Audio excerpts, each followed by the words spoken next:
Thank you. Gosh, thank you. Thank you. Thank you.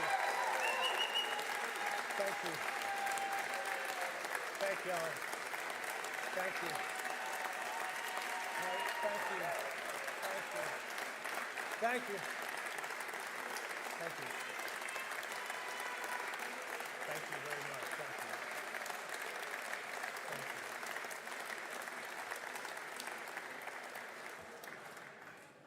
Members of the General Assembly, it is my distinguished honor to present to you the 50th Governor of the great state of Tennessee, the Honorable Bill Lee.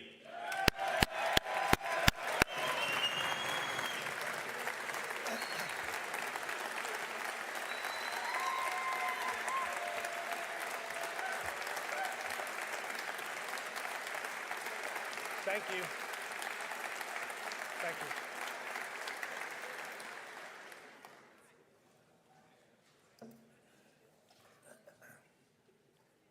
Thank you very much. Let me just say this before I start. I know that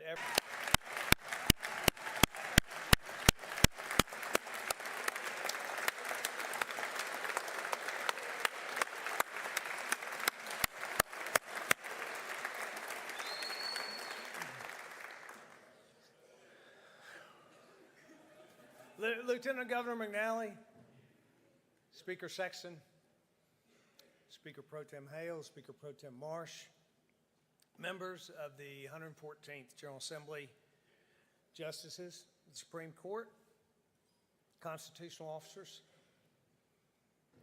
cabinet, staff, my family, our friends.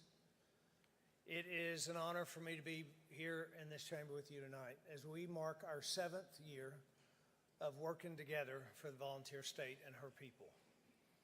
I especially want to thank the one person who has given so much of her life into this endeavor, has made my life complete, walked this road beside me every step of the way, loving me and loving Tennessee. Thank you, First Lady Maria Lee.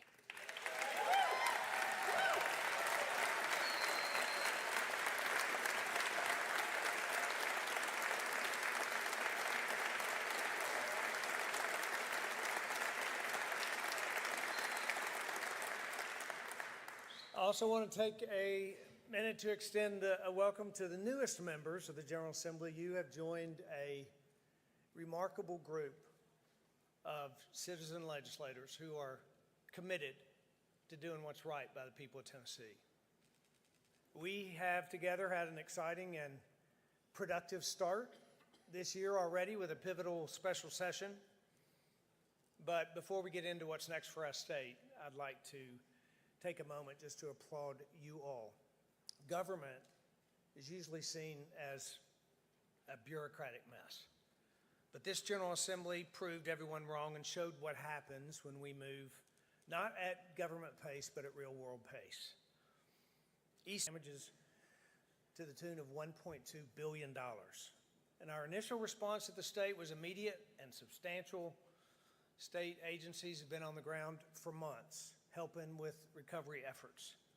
But still, there's a long road ahead. Hurricane Helene was a disaster that was accomplished in this special session just a week ago. This General Assembly, representing the entire state, stepped up to support East Tennesseans in their greatest time of need, and I thank you for that.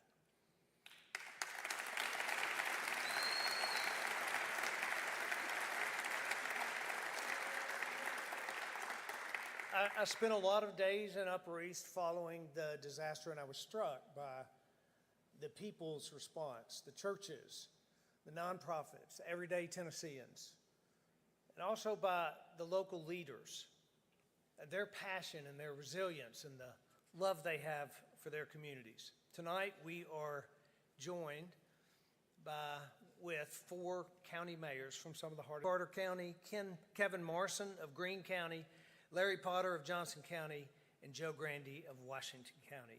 Mayors, will you please stand and let us thank you.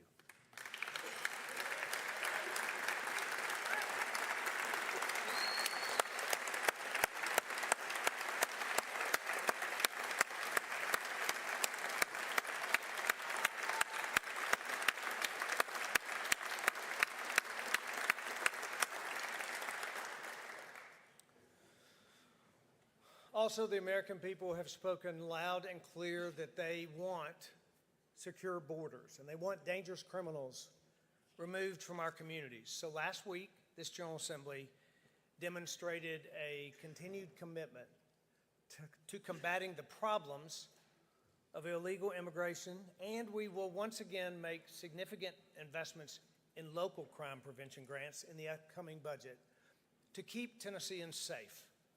Both local and federal governments will need a partner, and the volunteer state is ready for that.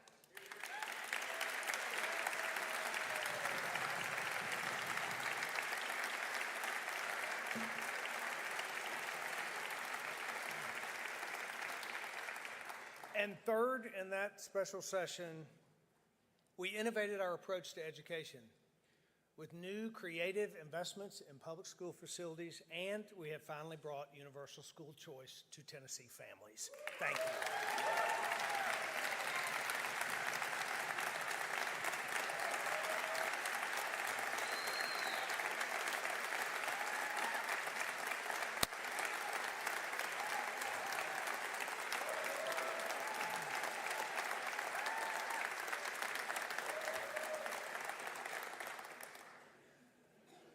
These pressing issues couldn't wait, and yet we still have a lot of work to do in the session before us. We stand in the arena at a pivotal time for our state and for our country. A new administration in Washington has created for Tennessee. In last year's State of the State, I said 2024 was the year to hold our places on the wall, to fortify and build upon our state's previous successes. 2025 should be the year to think bigger and to think boldly about what is possible and to go there. If Tennessee has led the nation as a beacon of opportunity and security and freedom, then why can't we be the nation's capital of innovation too? Somebody is going to determine what the future looks like, and that should be Tennessee.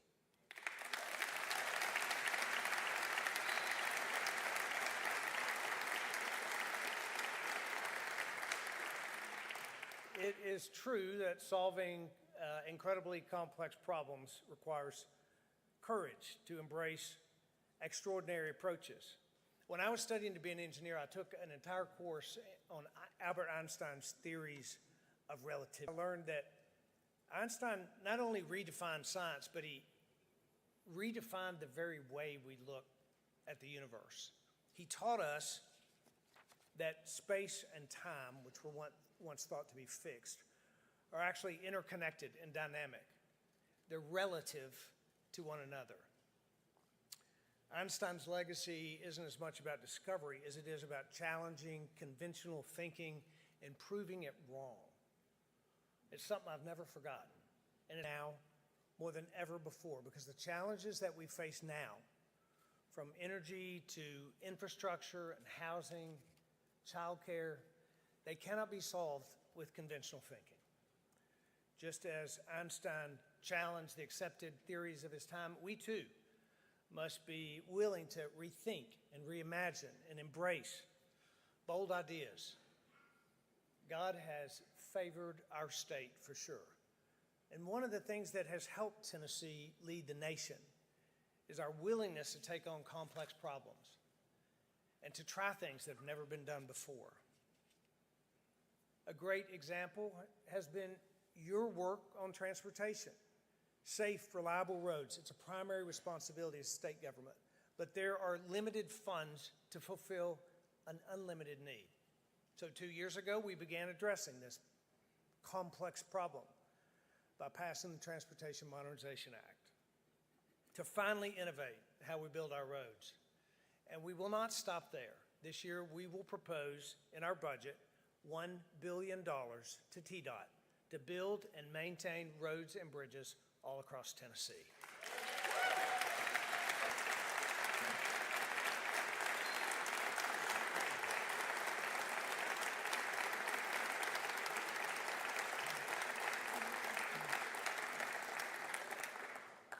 The most innovative approach that this General Assembly has taken in my time as governor 4 years ago, you asked my administration to pursue a block grant for Medicaid. Today, we're still the only state in the country that has a shared savings agreement with the federal government. Because Tennessee was willing to challenge the status quo, we have saved $1 billion in Medicaid costs to date. And that has enabled us to invest more in mothers, in infants, in mental health. We improve the health and well-being of the people that we serve.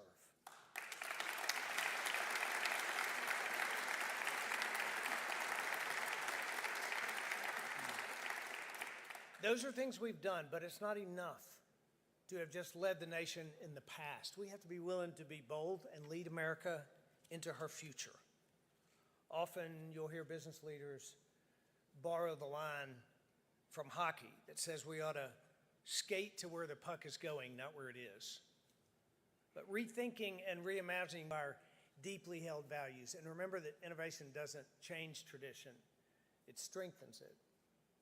We have a great Tennessean with us tonight, one who has taught us a lot about the connection between innovation and tradition. He served our state as governor, the president of the University of Tennessee, as U.S. Secretary of Education, and as a United States Senator. But a common thread throughout his service was a passion for conservation. In fact, he was the author of the Great Outdoors Act, which helped preserve our national park system. This year, we are incredibly proud to support the creation of the Alexander Institute for Environmental Education and the Sciences, which will serve as a base camp for environmental learning, perfectly situated along the main road on the way to the Great Smoky Mountains National Park. Tonight it is my honor to welcome a great son of Tennessee, a true statesman, our Senator, Secretary, Governor, Lamar Alexander.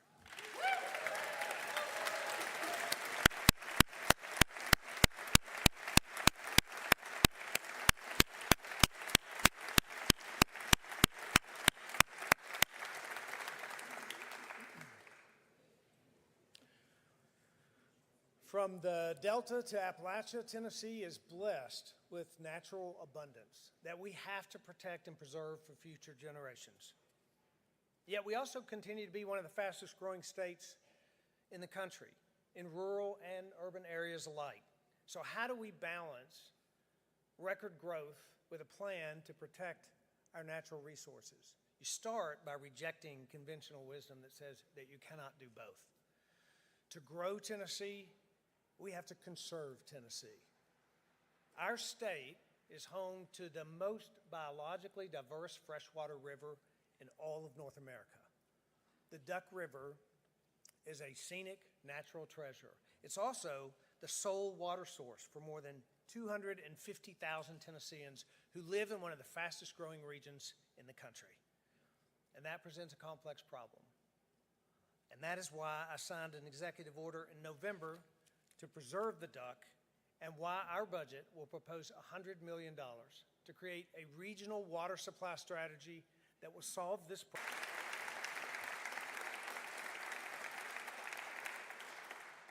Another blessing that holds a challenge, farm families in our state.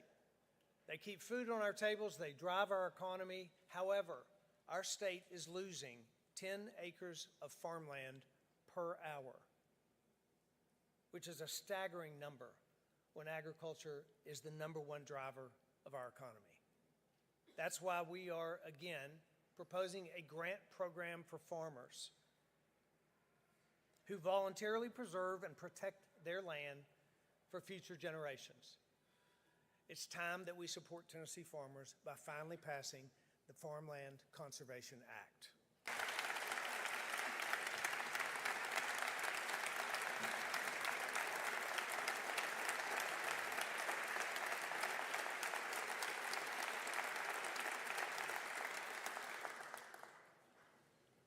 It is time that we support family farms like Noble Springs Farm in rural Tennessee, owned by first-generation dairy farmers Dustin and Justine Noble. Together, they source food for their local community to make a living and to help drive our economy, all while teaching their children the value of agribusiness. Our strategy in the Farmland Conservation Bill will ensure farms just like theirs can be preserved well into the future. Please join me in welcoming a great Tennessee farming family, the Noble family.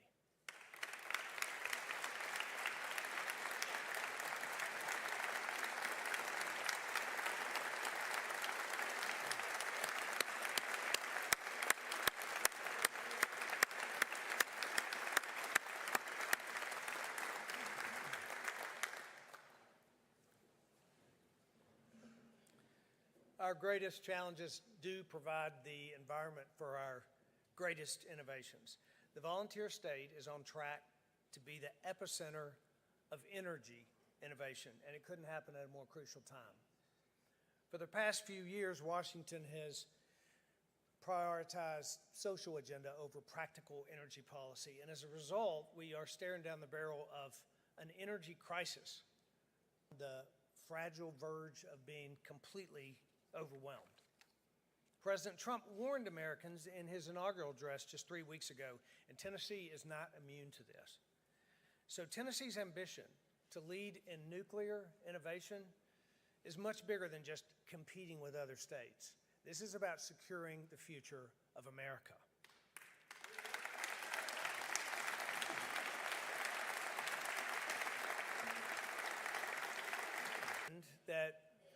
That I proposed and you created 2 years ago has grabbed the attention of America's most cutting-edge energy companies. Now, East Tennessee is home to global industry leaders like Kairos, X-Energy, Orano, which, by the way, is seeking to make the single largest investment in Tennessee history. And more companies are on the way. That's why this year we're proposing an additional $10 million investment in this nuclear energy fund so Tennessee remains at the head of the pack. But we have to go further. Tennessee is home to one of the only federally approved undeveloped nuclear sites in the country. And a few weeks ago, TVA applied for an $800 million federal grant for the development of the Clinch River site. Our proposed budget includes $50 million to demonstrate the state's commitment to this project. We've now laid the groundwork. We have a willing partner in the White House. Now is the time to develop the Clinch River site.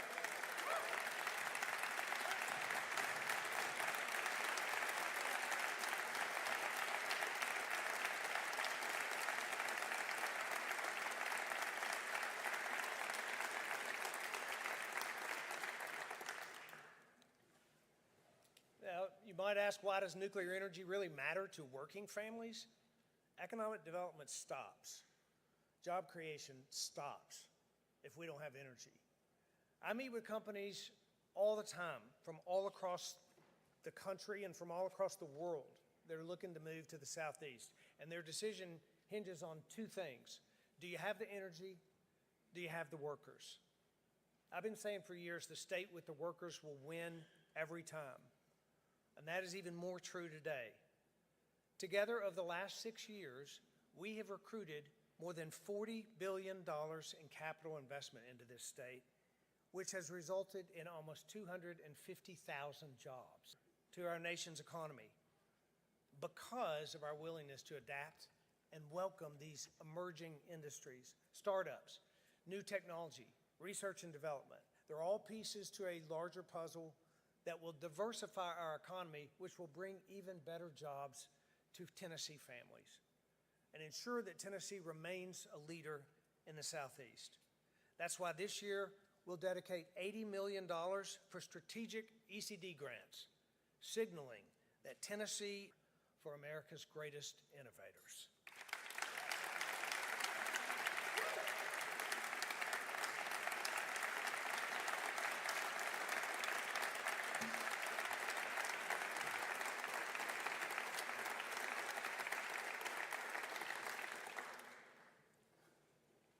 While we do have one of the strongest economies in the United States, Tennessee's labor force participation rate continues to be one of our greatest and most stubborn challenges.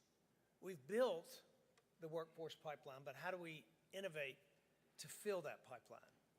Most of you heard me talk about my experiences in rural Tennessee, meeting kids who have a unique ability to connect their brains to their hands, making them gifted in skilled trades. And together, we have worked really hard to connect these young Tennesseans to the workforce by clearing TCAT waiting lists and expanding vocational and technical and agricultural courses in all 95 counties. But still, financial barriers exist for so many. Our current system covers the cost of TCAT tuition for most students, but some are still left out. We also know that a lot of these courses require expensive tools and books and equipment, costs that deter many from enrolling. These gaps keep thousands of Tennesseans back from the opportunity to reach their full potential. So tonight I'm proposing the Tennessee Works Scholarship, a new award that will cover every penny of TCAT tuition and fees for all students. And it will finally relieve the extra cost burden of tools and equipment for those most in need.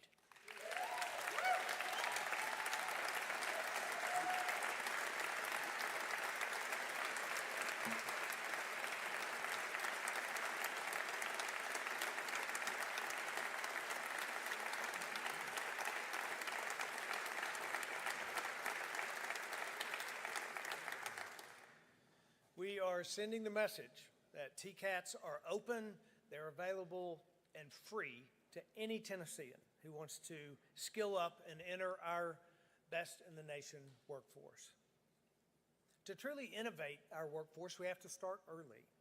Last year, we created a new model, the Tennessee Youth Employment Program.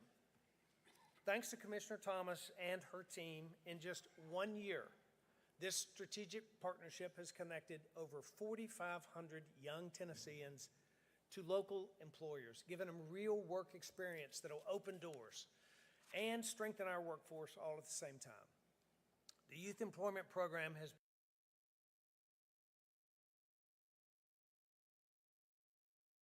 been such a huge success that it's time to take it to the next level. So this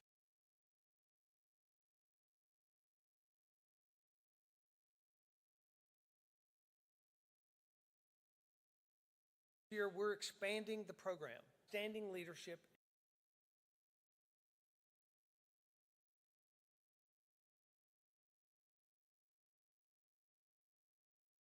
and his dedication resulted in a full-time job after the program, where he is now thriving in his craft. And then if you look to rural Tennessee, Mallory Hardison got a summer job in the Marshall County Mayor's office. She made such a strong impression that her supervisors hired her after the Youth Employment Program ended.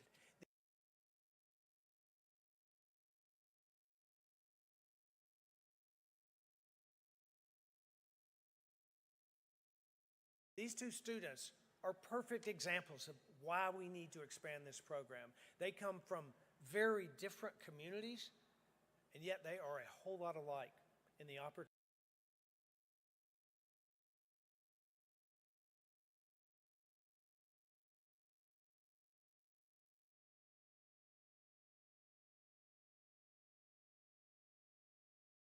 Me and welcoming Corday Guy and Mallory Hardison. For families,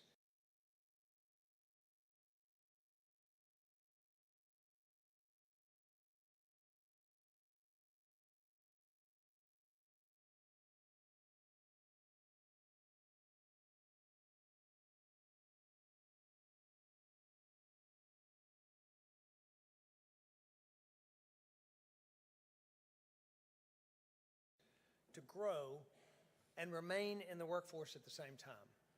If we really want to create an environment for families to thrive, we have to find insurmountable costs for the vast majority of moms and dads who want to be in the workforce. But what we should not do is start a new government program to solve the child care problem. We need to empower tried and true community partners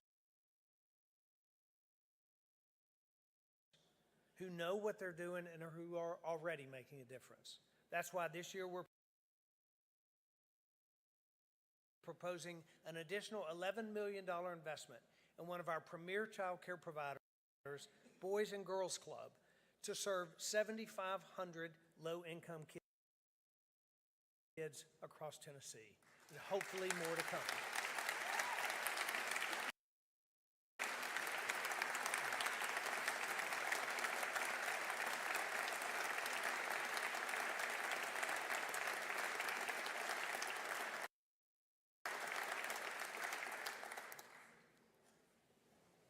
An innovation, it doesn't have to be something brand new. It can be leaning into a strategy that's already working. So this year we will propose a better approach to the Smart Steps Child Care Program by easing the benefits cliff, covering more middle and low-income working families. And to reduce turnover in the workforce, we'll provide more child care workers with more pay by expanding eligibility in Tennessee's existing wages program, allowing for more daycare spots and greater access for families in need. All of this, plus our work to streamline child care facility licensing and permitting, will lead to tens of thousands of new daycare spots all across rural and urban Tennessee, and in turn, create one of the most family-friendly workforces in the nation.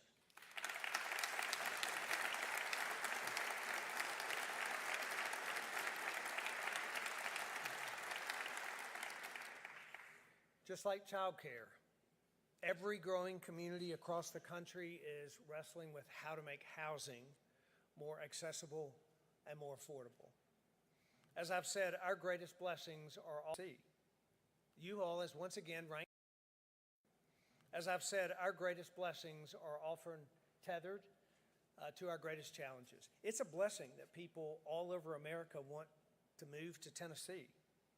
You all has once again ranked Tennessee among the top 5 most moved to states in the country. 90 of our 95 counties are experiencing population growth. And while all that's a point of pride, it's also a call to action. Whether you're born in Tennessee or you choose to move to Tennessee, we want you to stay in Tennessee. And the housing market has dramatically changed in this state. Certainly since I bought my first home, which was a long time ago. But just in the last 4 years, inflation has driven average home cost up 42% in our state. Mortgage rates have doubled. Meanwhile, starter home demand is completely outpacing supply. Today, Tennessee is ranked the 5th worst in the nation for the loss of starter homes. Our state needs a housing plan that makes this key part of the American dream possible. So first, we're proposing a $60 million starter home revolving loan fund. This self-sustaining program will provide 0% interest construction loans for the building of a new single-family home. Second, we're funding the Rural and Workforce Housing Tax Credit. This will make sure that every dollar we spend on affordable housing goes further and reaches more of the people with the greatest need. These are important steps, and yet together we have to continue looking for more solutions that are fiscally responsible to finally address the issue of housing through innovation and not through regulation.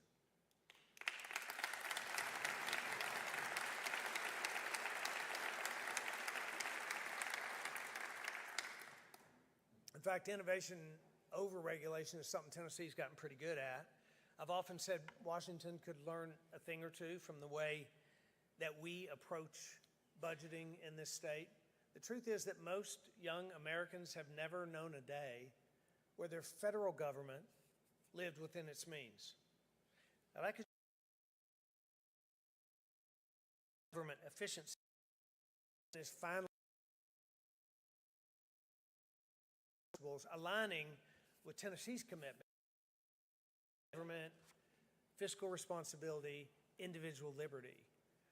There's no greater example of this commitment than this bipartisan approach to. You all know the first priority of our budget is to ensure that the state can withstand economic crisis. And that's why we will once again make a significant investment into the state's rainy day fund and bring the total to nearly $2.2 billion. I spoke of limited government. Limited government is knowing how to do more with less. More bureaucracy does not mean better service. Businesses know this. Government should do the same. So this year, we're bringing multiple proposals to streamline state boards, to simplify licensing practices, to save local government millions in administrative fees. All of this will save taxpayer dollars and better serve Tennesseans. And when I took office, I made a commitment to smaller government, to efficiency, to shrinking the state government, all the while raising our standard of service to Tennesseans. Our state is growing rapidly. Our revenues have increased by almost 50% since 2019 when I came into office. But I'm proud to report that today we are serving more Tennesseans than ever before with fewer positions in state government than when I took office 6 years ago.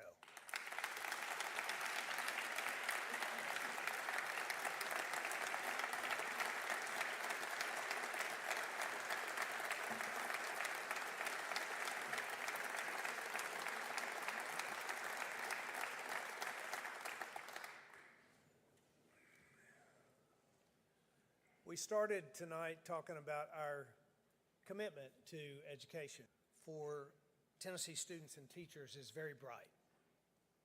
This year, we will dedicate more than $580 million more to public education, which includes a major investment in the TISA formula and another pay raise for Tennessee teachers.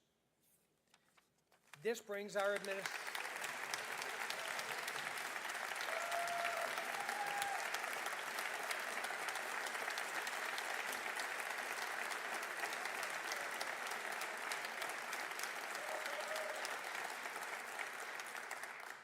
This will bring our administration's public school investments to a total of $2.5 billion so far, and this work will not stop.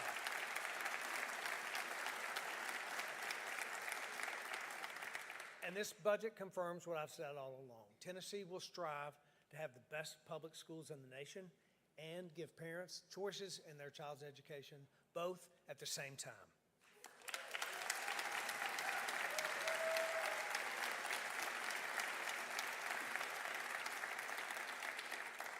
But that's not all. Sometimes the most innovative solution is the obvious one. For example, why not allow an expert welder to teach a welding class?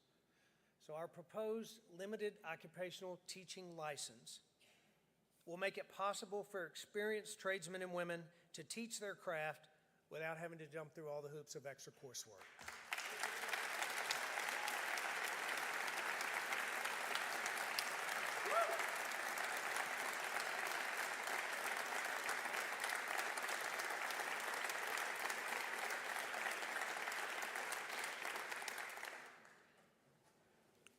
With this, we can actually address teacher shortages and give students real-world experience at the same time. As I said earlier, innovation does not change tradition, it strengthens it. And one way that we strengthen tradition is by teaching civics and American exceptionalism. 3 years ago, we established the Institute of American Civics at the University of Tennessee to serve as a beacon and to teach the value of a civic-minded people. This year, I'm proposing funding to expand the Institute's reach and make sure that Tennessee children from kindergarten to 12th grade learn about the founding principles that make America the greatest country on earth.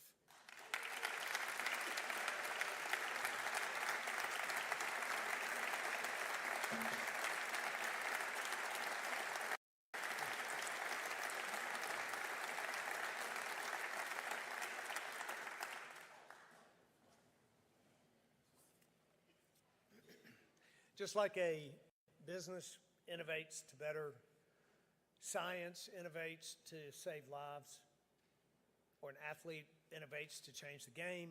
This is a time for us to innovate, to create a brighter future for Tennesseans. I believe the best way to honor our state's storied history is new waters and to lead the next era of American innovation. When I was in elementary school, one of my textbooks predicted that I have the capability to make a phone call and not just hear the person on the other line, but see that person. I can even remember the illustration of the lady with a phone and a big box TV and a face on it. And I was in the 3rd grade, and I remember looking at that illustration and thinking, not in my lifetime. A couple months ago, Maria and I had the opportunity to meet virtually with an astronaut from Tennessee, Butch Wilmore. By the way, we pray for his swift return home. But as we talked to Butch, he flipped his camera to show us his breathtaking bird's eye view of Earth at sunrise, all on a phone call in my lifetime. Our state's next great achievements will come from those who dare to question, who dare to innovate, to see the world not as it is, but as it could be. We know what it takes to be better. And as Einstein also said, those who have the privilege to know have the duty to act. May each of us respond to that duty together of the great state of Tennessee.